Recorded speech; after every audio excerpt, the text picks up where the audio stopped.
The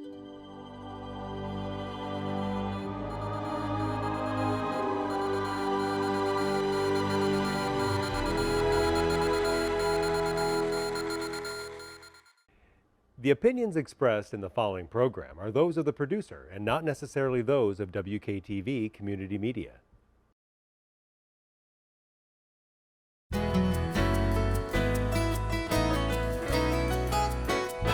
Hello, West Michigan. This is Grand Tap Media Business TV. My name is Pamela Keim, your host. The spirit of the show is to introduce West Michigan to all the businesses, nonprofits, individuals that can help us thrive in our lives. We have a very special guest for you today. Many of you might be wondering, what are you going to be doing in the winter months? What are you going to be doing in the summer months? What can your family that might be coming in for the holidays, what can you do in West Michigan with the winter weather coming? And maybe you have plans this summer you have family and friends coming in. And I bet today you're going to learn some great spots in West Michigan to have a great time. So I want to welcome Erin Murphy. She is the marketing director at West Michigan Tourist Association. Thank you so much for being here today. Thanks for having me. It's great to be here. All right. I saw you come through my LinkedIn. That's where I find a lot of great guests because I don't know everybody in West Michigan. Sure. Right? And what I want you here today is to talk about it. Even my friends that have lived in West Michigan their whole lives, when I talk to them about having you on my show, Erin, she says, well, ask her what we're going to do. What do we do in the winter? What do we do now that some people aren't going to Florida? And because of the hurricane, the place that they were going is gone. So gonna tap into that. But first of all, I want to talk about who you are, what your association does, and how West Michigan can be seen totally different. Yeah, absolutely. Through the eyes of people that have lived here their whole life.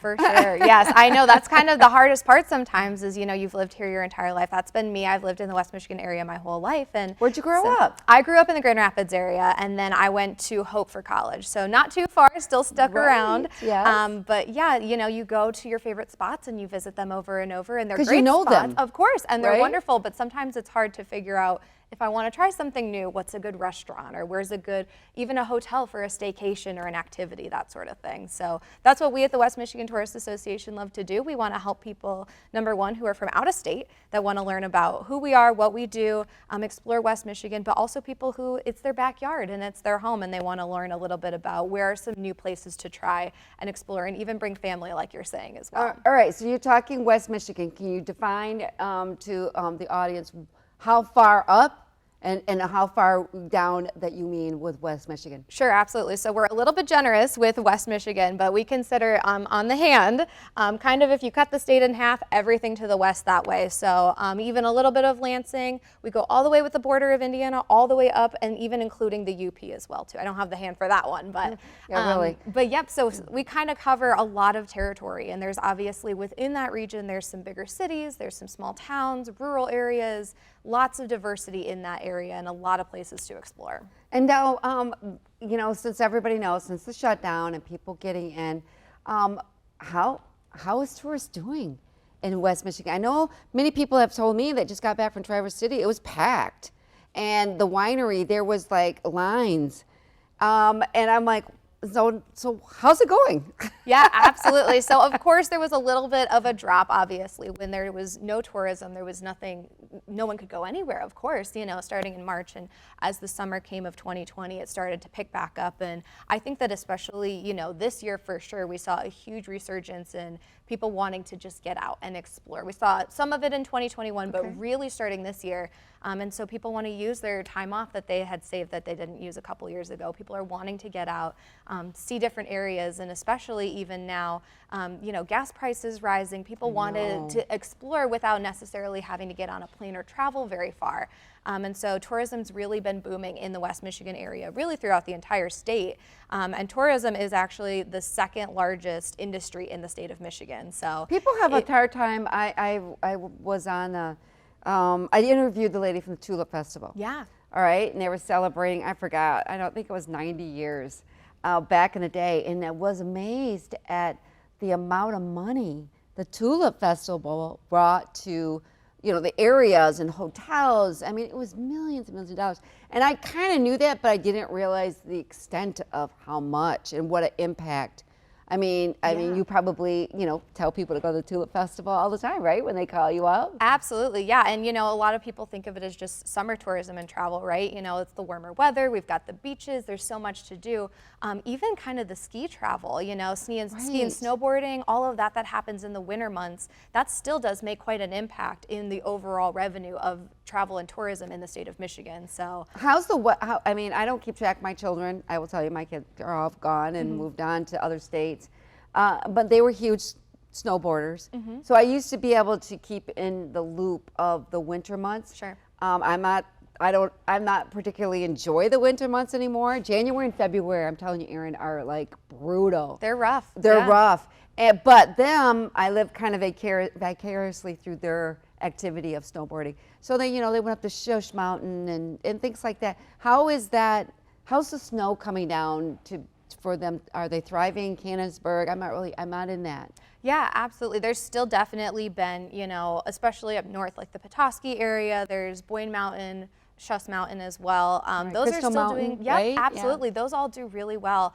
Especially because that's a great way. I think people get cabin fever a little bit once it hits, you pass the holiday season and you got to get out and explore. And so those are really great opportunities, especially a lot of those have resorts built in. So you get, you know, your accommodations, there's, you know, food and dining opportunities. Right. They're right next to the opportunities to get outside and explore and go skiing, snowboarding, all of that sort of thing. So those have been doing really successfully within the last couple years. All right, well, you're going to share with us, and I do know that people have family and friends that come in for the Christmas. Sure. Right? Yeah. You're going to share some places that we probably don't even know that it's exciting to take them on a day trip or afternoon. Like to me, it's like we get up at 9, we have breakfast somewhere, we go sightseeing, and that besides the traditional, like this is what I usually do with my family that come in.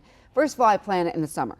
Yep. You know, unless there's a wedding or some event, I'm like, yeah, you want to come like June, July, August, right?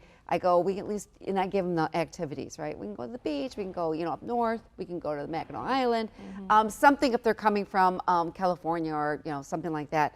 I struggle, and now it's coming upon us, and I'm sure people are looking at me. I don't know what to do with my relatives who are going to be here for 4 or 5 days, maybe for Christmas. So give us hope here. Absolutely, yes. So of course, like I mentioned, we've got a big territory. There's a lot of places to go, depending on if you want to stay in the kind of greater Grand Rapids area, if you want to head toward the lake shore, go south or north, depending on how much driving you want to do. So I think a really great option, especially for this kind of wintry time of year. Right. I think that there's a lot of really great holiday traditions and things that are happening and going on, which is awesome. So one of my favorites in the Muskegon area, there's the Muskegon Museum of Art, and they put on a Festival of Wreaths celebration that's in conjunction with downtown Muskegon. So they've done some revitalizing of that community downtown Muskegon, and they have a lot of specialty, kind of unique themed wreaths that they have set up all throughout downtown Muskegon. So it kind of does a couple things. You get to see the holiday, you know, decorations and everything,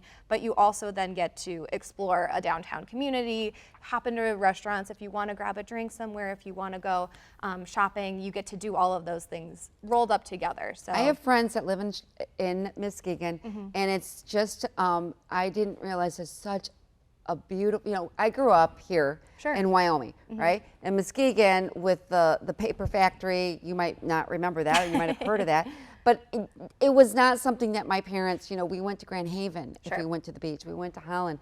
And when my friends moved out, some of our friends moved into Muskegon area, we went there and I'm like, where has this been, right? But you're talking Christmas too, right? I mean, we can talk summer activities, but Christmas is coming up.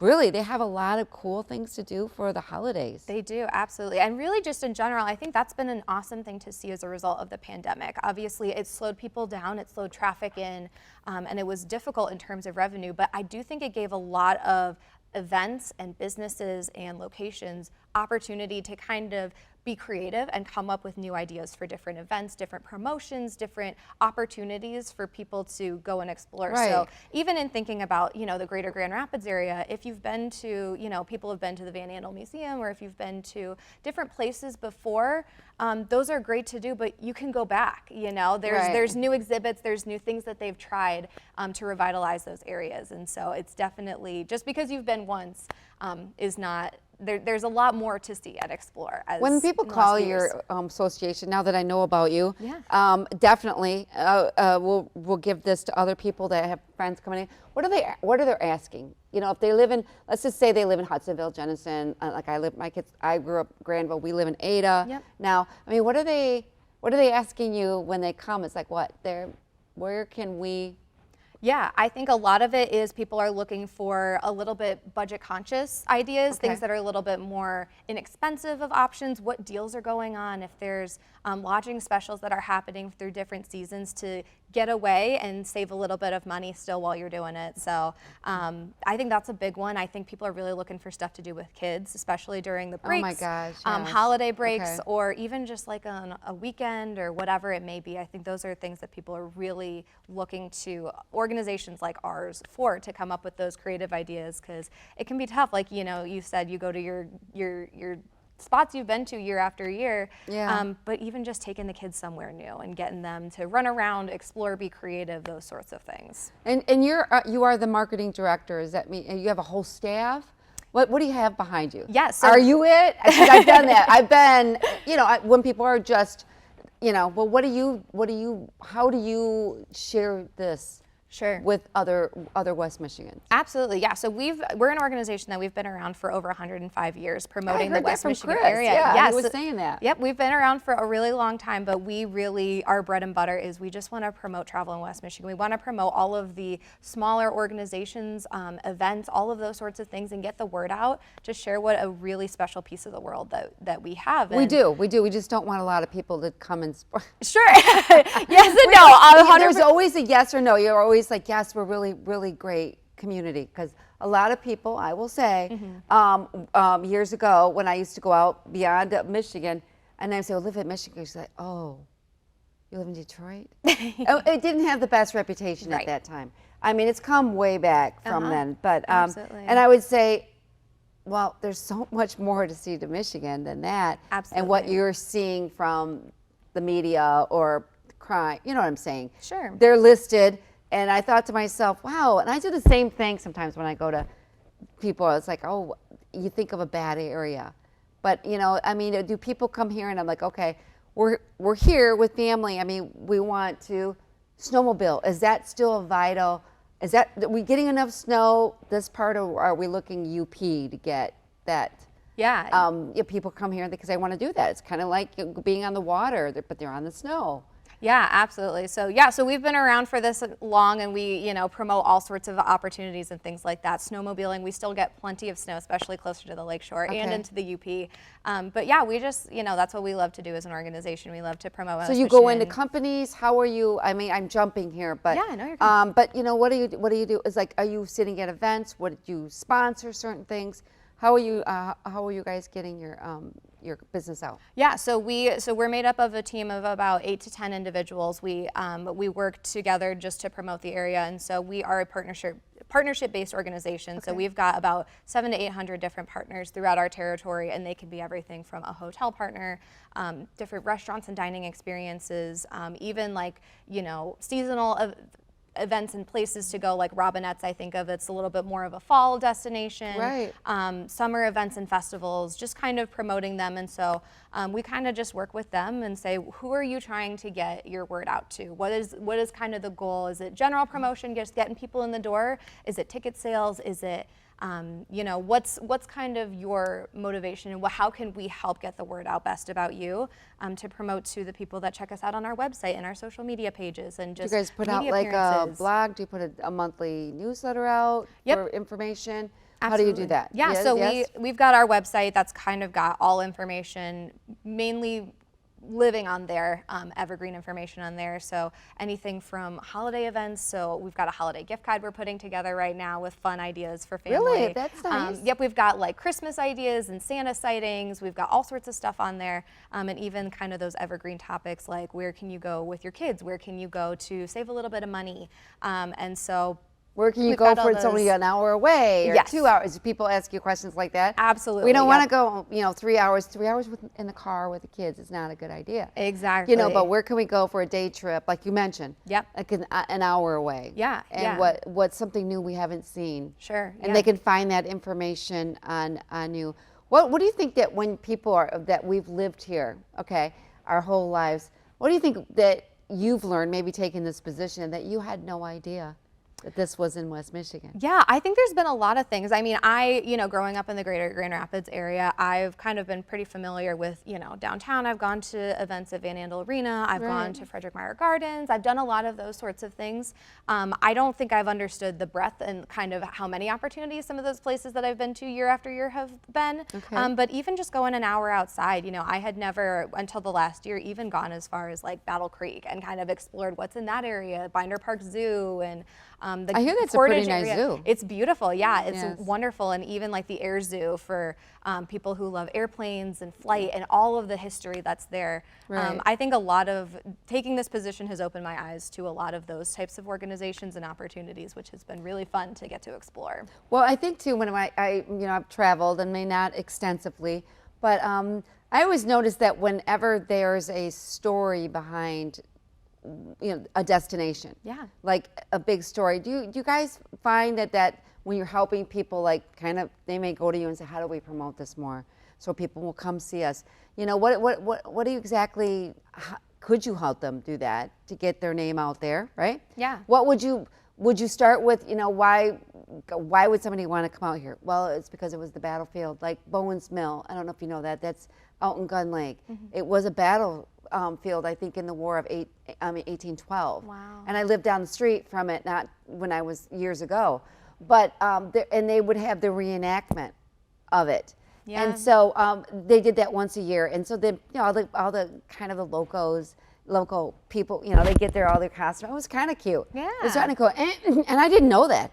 And I lived there for like 3 or 4 years. And finally, one day, a relative came up to me and he said, yeah, we'll be right out in your area. We'll stop by. We're going to go see the Bowen's Mill, battle or reenactment. And I'm like, what Bowen's Mill reenactment? Yeah, Right. right. Well, they're like, oh yeah, it's a battlefield. That's not. And it was literally just like probably two minutes from my home. Yeah. Drove by it, saw the plaque, but really didn't see the plaque when you're on the road, right? You're driving Right. 55 miles an hour, right? Yeah. And you're like, well, okay. And then all of a sudden, they just had this whole kind of play. And they wanted to, and the people came down to wanted to record it. And this was years ago. But I mean, what do you say if you need to get your destination out, or maybe a small town like Lowell has something else going on? Yeah. What do you gotta do? I think the biggest thing is kind of showing and representing, like you even mentioned, distinguishing yourself and the unique attributes of your destination, your event. What are you the only of in the area? Or even if maybe there's something a little bit further away that's similar, just kind of distinguishing yourself as the unique, what sets you apart. I think Right. that's super important to do. I think history is something that people really take an interest in, and people really love to know the history behind a destination.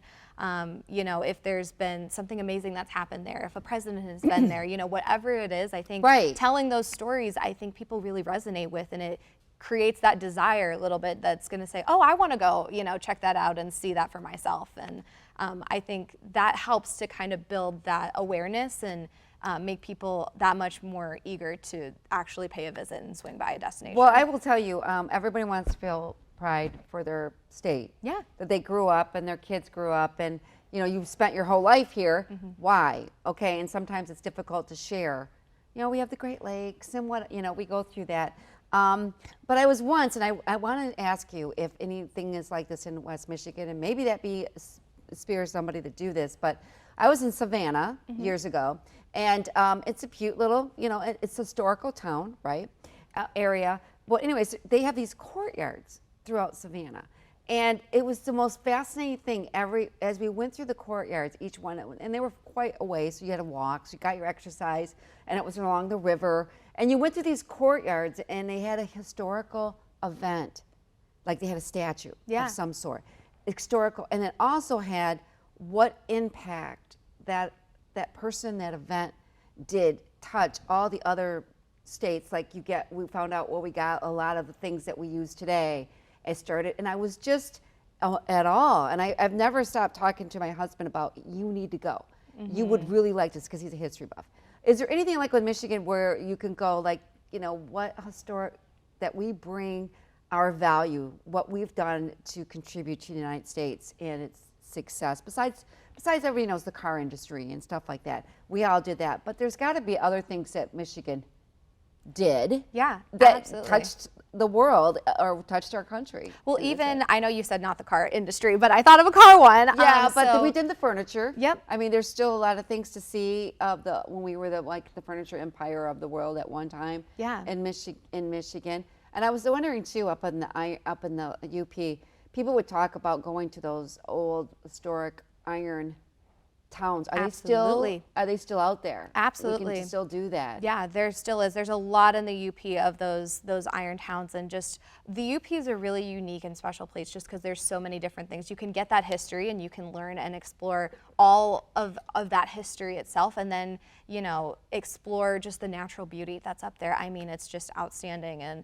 I know it gets a little snowy in the winter, which is a little tricky to get up there, but, you know, just the kayaking tours and just the boat tours that you're able to do and see all of the natural beauty in conjunction with that history is just a really outstanding So they thing still to do. have them? They Okay. absolutely still do. Okay, yeah. and I didn't know. I knew that there was a few, but with people coming here to live over the last 10 years, you know, of coming here because we're such a great area, and people, I didn't know if people were starting to move into those towns. Are they still people living in them, or are they, because some of them were deserted, Sure. right? Are those still available, like the ones that are empty, and you know what I mean, going through when you're traveling through the UP? I think that would be quite scary a little bit to go to a ghost town like that. Right. Yeah. Yet, and have all of the stuff that was just, you know, kind of historic, and just say, wow, hopefully nobody comes out of that, you know, well, I guess saloon or whatever, right? Factory. Right. They have that. But years ago, friends would talk about it. I've never went up that far. Yeah. Even though I've lived here my whole life. Right. As far as I've gone is Marquette.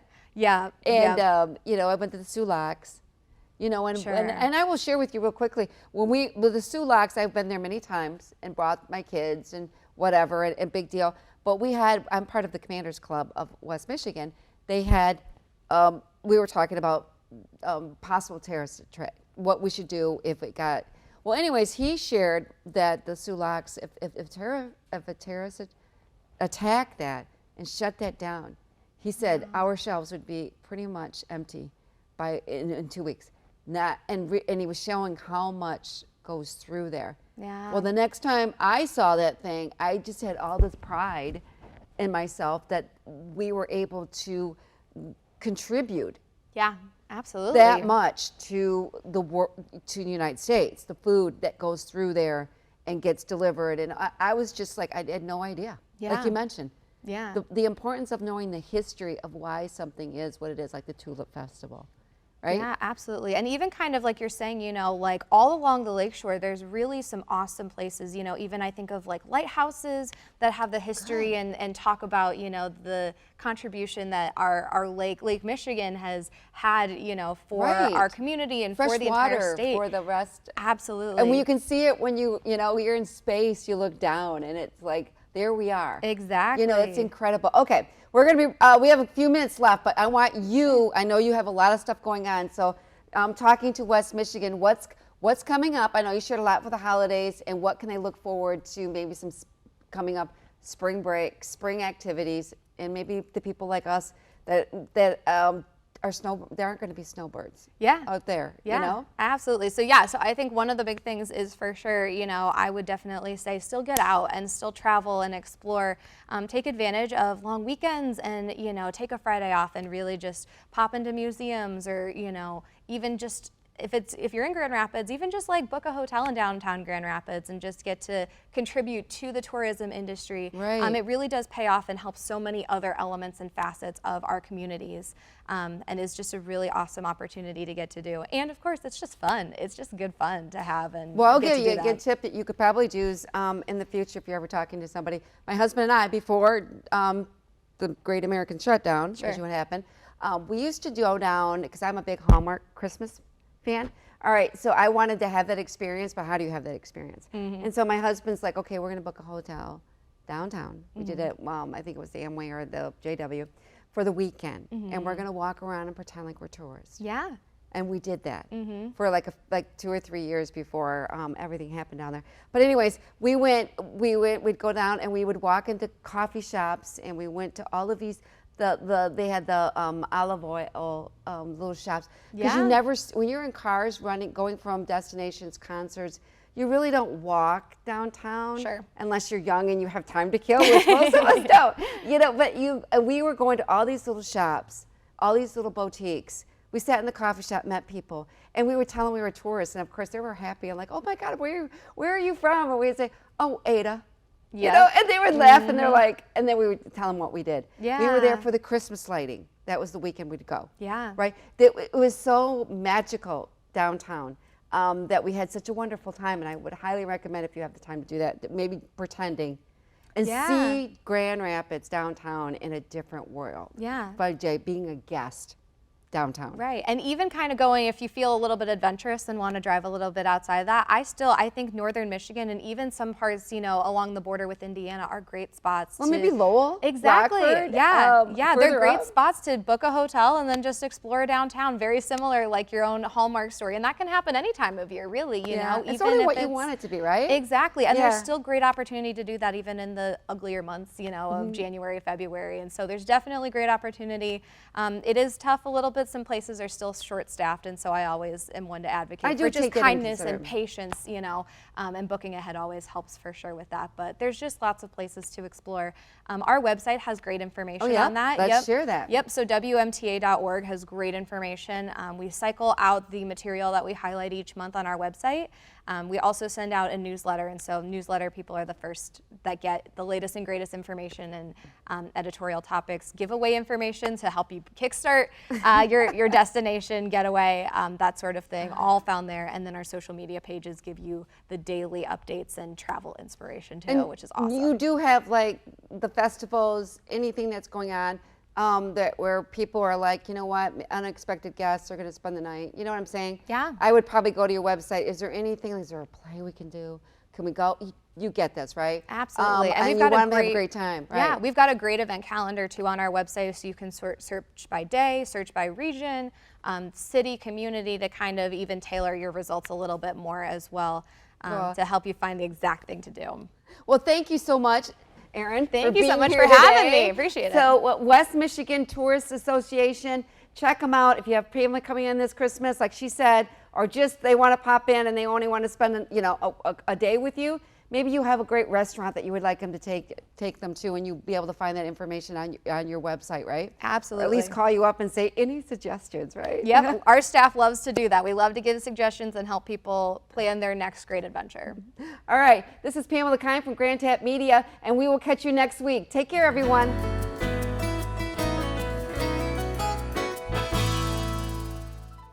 The opinions expressed in the preceding program are those of the producer and not necessarily those of WKTV Community Media.